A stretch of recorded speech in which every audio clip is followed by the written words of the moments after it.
So ladies and gentlemen, I am about to show you the #1 secret that Corvettes have never had. And so this is an awesome secret for the C8.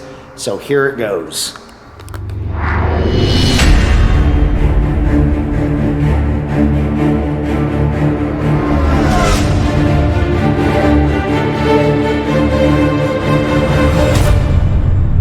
Hello everyone, and welcome back to Brink of Speed.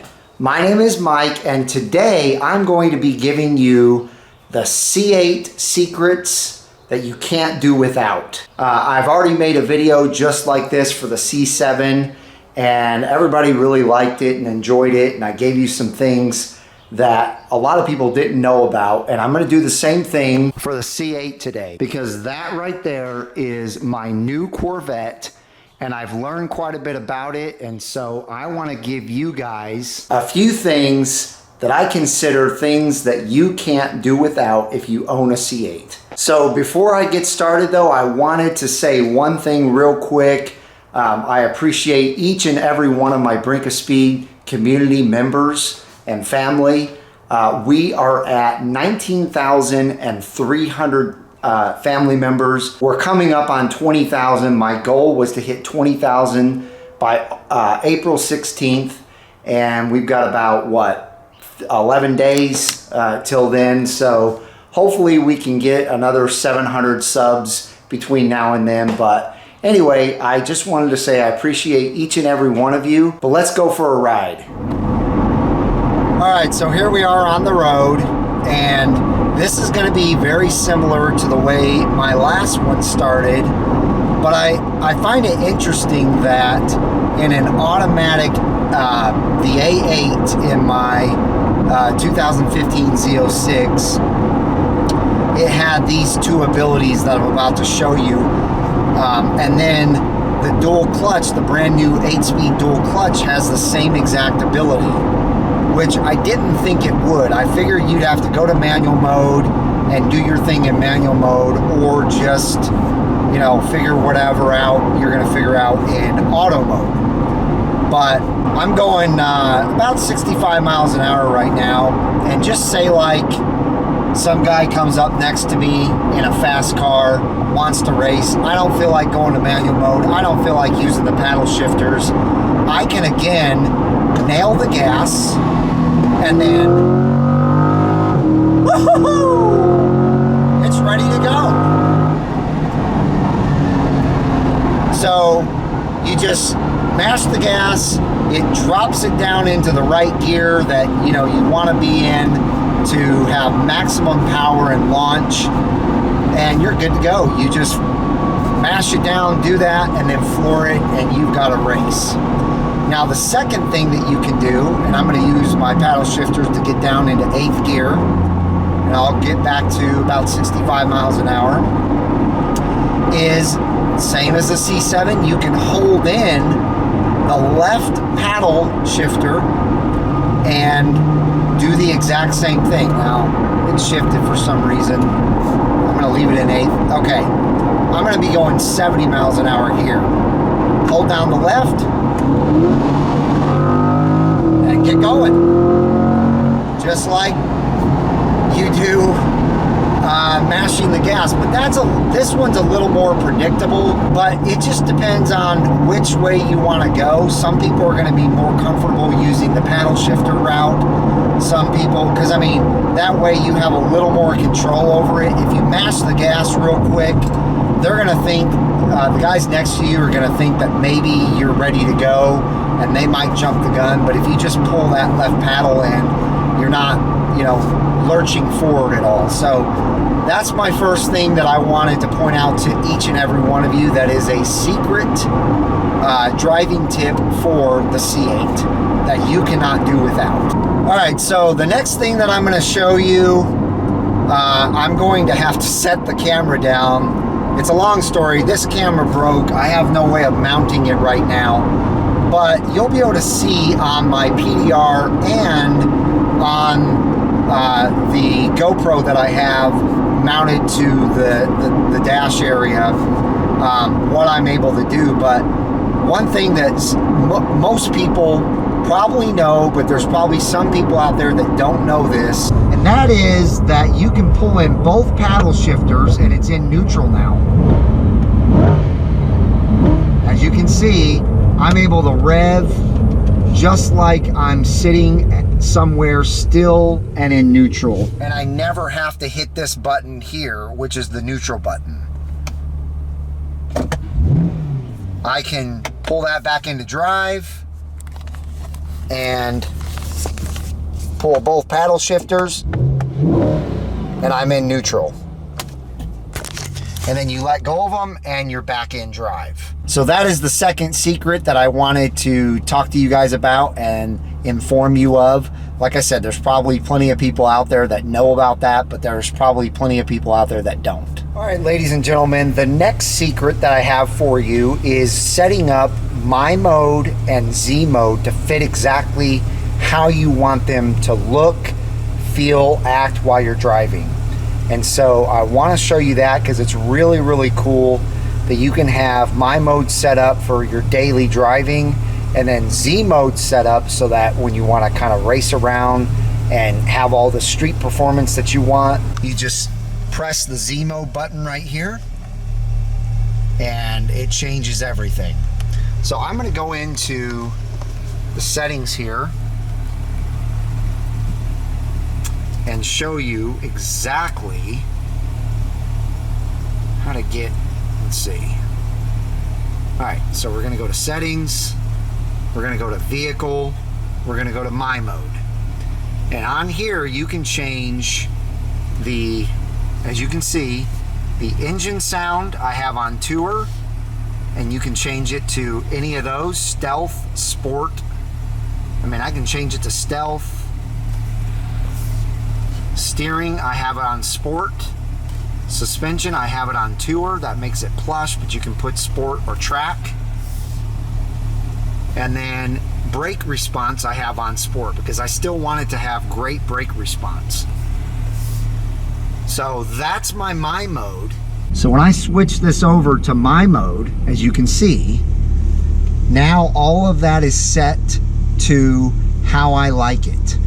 Now I can leave that in my mode 100% of the time unless I want to go racing, and then all I have to do is click Z mode, and as you can see, it changes the instrument cluster.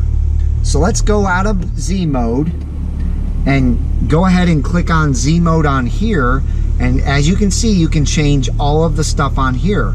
I have mine set to engine sound track, steering track, suspension sport, powertrain track, and brake response track. So the only thing that I don't have on track is the suspension.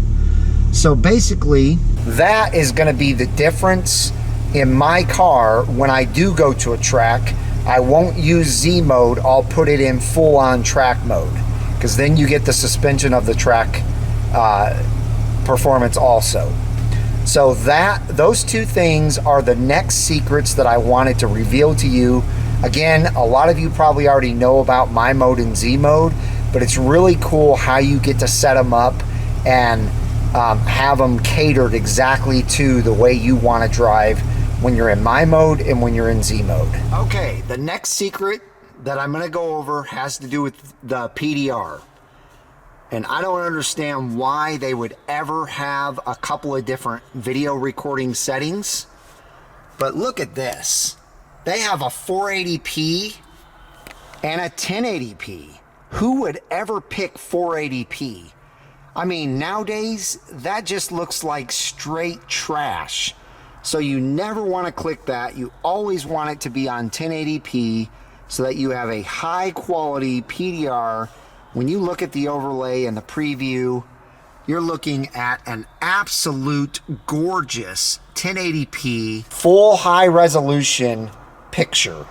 And when you get it back to your computer to edit it, you're gonna love the views that you get from that 1080p PDR. Don't ever leave it on the 480p setting. It's straight trash. Okay, for my next secret, this is the one that everybody says was the most helpful in their Corvette, and really in any car, and that is the mirror adjustment secret. And in this C8, you desperately need it more than any other Corvette that I've ever owned.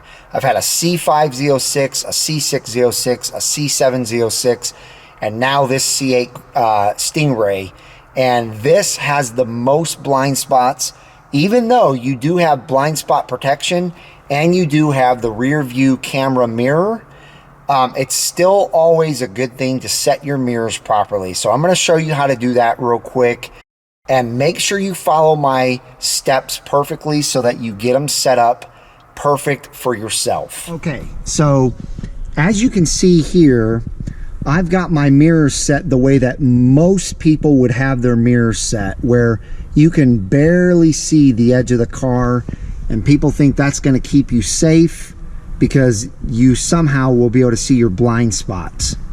But that's incorrect. What you want to do is you want to click on your correct mirror, and then you want to lean all the way over to the window, and you want to put that mirror all the way out so that you can barely see the edge of the car.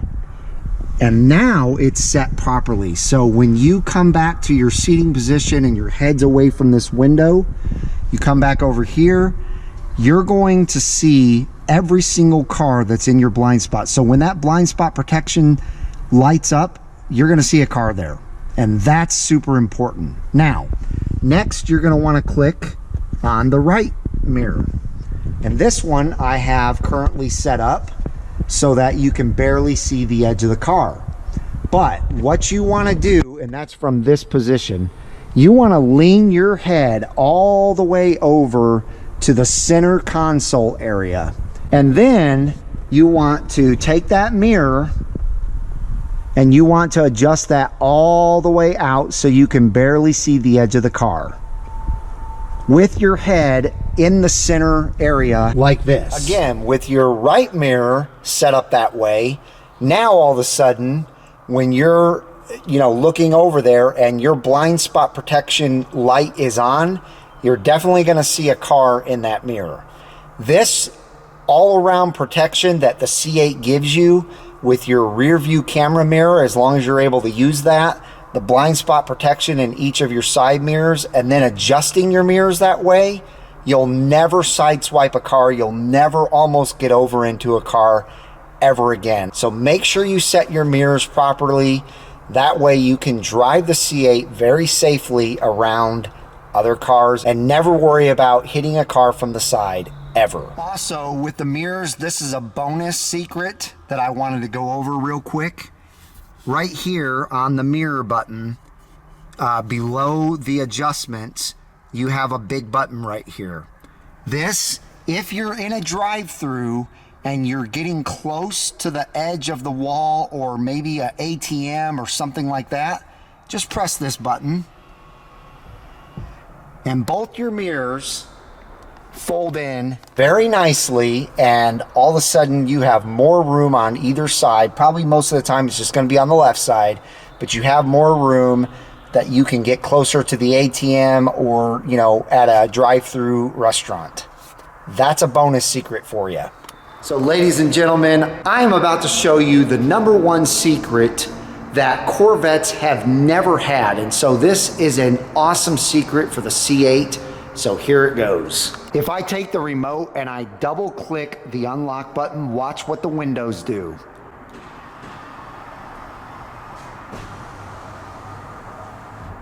Check that out. To me, that is exciting because that is the first time. I mean, I've owned 4 Vettes now, and none of my Corvettes have ever done that, and I've always had the top of the line until this one. This is a 2LT, but I've had 3 LZs, all Z06s until this one, and none of them did that. So that is the #1 secret of the C8 that I absolutely wanted to get out to you guys. Okay, ladies and gentlemen, as you can see, this car has been a blast so far to own, but I have one more secret for you that I want to go over with you. Let's come back here to the rear trunk and open it up and show you something that is really cool. So if you are the type that likes to work on your engine, you're gonna find that the lid doesn't raise up very high. So there's a secret to getting it to go higher. Let me show you. Okay, for all of you do-it-yourselfers, let's open this up and let it raise up. So that right there looks like that's as high as it's going to go. But trust me, it's not. You can come over here, and as you will see, I'm going to continue to push up on this. And there is the maximum. Let me back up again and show you how much higher that is. Check that out. So now when you come in here to work on your engine, you can actually lean over, as you can see me doing here, and get way up in here and be able to get into the engine compartment and do whatever you need to do. Again, as you can see, it's raised up very nicely. And that, ladies and gentlemen, is my final secret to the C8 Corvette. I hope you guys enjoyed it. If you did, make sure and give me a big thumbs up. If you want to leave me a comment below and let me know if you knew anything about these secrets that I went over with you today, leave a comment below. And again, help me get to 20,000 subscribers on the Brink of Speed channel and reach my goal by April 16th. Hit that red subscribe and bell notification so that you're notified when my new content comes out. I hope each and every one of you has a wonderful rest of your week. Stay safe out there, everybody, and I hope to see you out on the road.